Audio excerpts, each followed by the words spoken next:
Recently, whilst cycling to work, I had a near accident.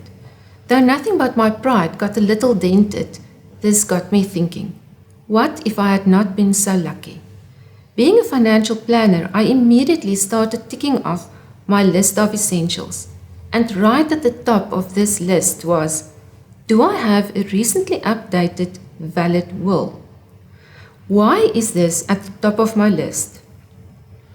I do have a family, and the consequences for them can be extremely distressing if I die without a will. What will happen then? My estate will be dealt with in terms of the Interstate Succession Act.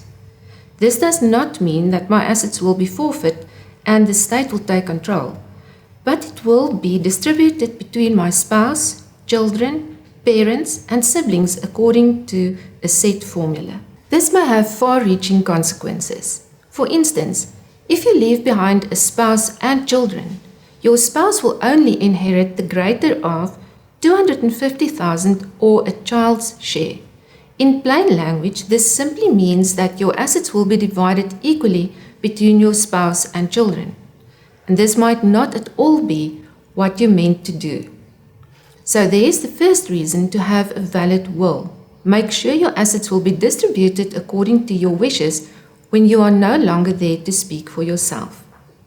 There are many more reasons to have a valid will, such as you can select your chosen executor.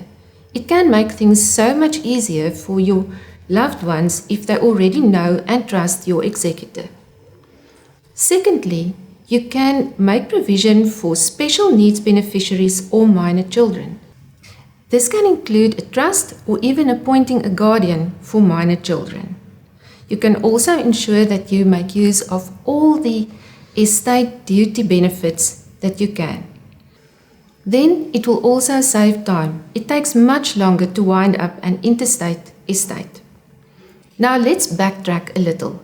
Right at the start, I mentioned that we need a valid will. What does this mean? A valid will is a written document made by a person 16 years or older, signed on every page and attested by 2 competent witnesses. Which brings us to the next question. Who can be a competent witness? This can be any person 14 years or older who understands the consequence of their actions and can testify in a court of law. It is very important to make sure that both witnesses are present when you sign the will. They do not have to read the will, and they also do not have to even know the content of the will. They must simply be able to attest to the signing of the will.